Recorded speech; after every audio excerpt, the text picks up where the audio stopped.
Hello, Assalamu alaikum. Welcome to Zero Hertz Graphics. This is your instructor Arvin Shakib. I think everyone is well. So আপনাদের মাঝে আবারও হাজির হয়ে গেলাম Adobe Illustrator এর advance tutorial part 3 নিয়ে।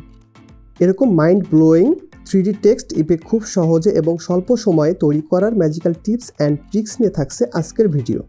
নিজের ক্রিয়েটিভ ডিজাইন সেন্সকে নেক্সট লেভেলে নিতে এবং অ্যাডভান্স সব টিপস অ্যান্ড ট্রিক্স শিখতে আমাদের চ্যানেলকে অবশ্যই সাবস্ক্রাইব করুন এবং পাশে থাকা বেল আইকনটি ক্লিক করুন। তো চলুন শুরু করা যাক আজকের ভিডিওটা। প্রথমত রেক্টেঙ্গেল টুল সিলেক্ট করা অবস্থায় একটি রেক্টেঙ্গেল নেব, যেটা কিনা আর্টবোর্ড সাইজের। আপনি যে কোনো সাইজের আর্টবোর্ড নিয়ে কাজ করতে পারেন। এবার টেক্সট টুল সিলেক্ট করা অবস্থায় যে ওয়ার্ডটিকে 3D টেক্সট ইফেক্ট দিব সেটিকে টাইপ করব।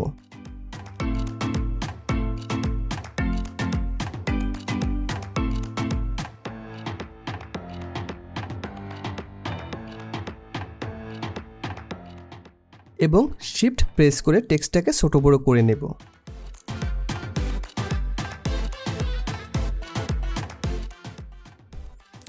দেন টেক্সট সিলেক্ট করা অবস্থায় যাব effect, then 3D and materials, then 3D classic.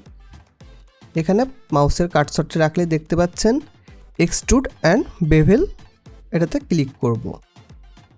এখানে ক্লিক করলে এমন একটা ট্যাব ওপেন হয়ে যাবে। এখন পজিশনে ক্লিক করলে নিচের দিকে দেখতে পাবেন আইসোমেট্রিক টপ, দেন এটাকে ক্লিক করব। দেন এক্সট্রুড ডেপ নামে যে অপশনটি আছে সেটিকে 0 PT দিয়ে দিব।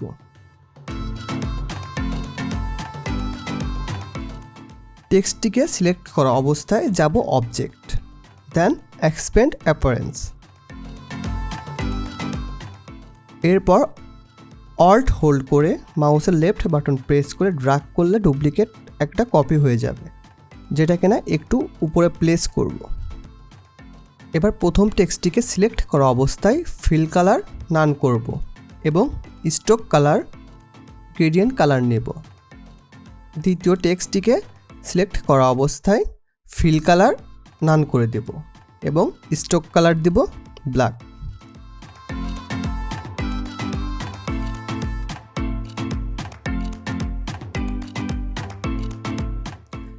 টেক্সট দুটিকে সিলেক্ট করব, দেন ব্লেন্ড টুলে ক্লিক করব এবং স্পেসিং দেব স্পেসিফাইড স্টেপ, আর এখানে দিয়ে দেব 100, দেন ওকে।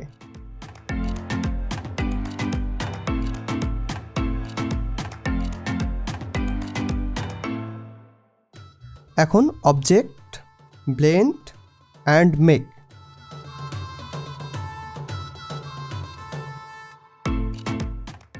দেন বুম, তৈরি হয়ে গেল আমাদের 3D টেক্সট ইফেক্ট।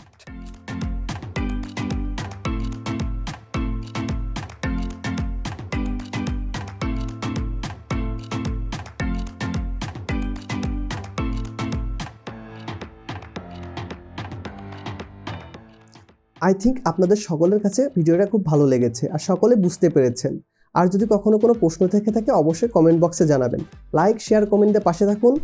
ধন্যবাদ সবাইকে পুরো ভিডিওটা দেখার জন্য। আসসালামু আলাইকুম।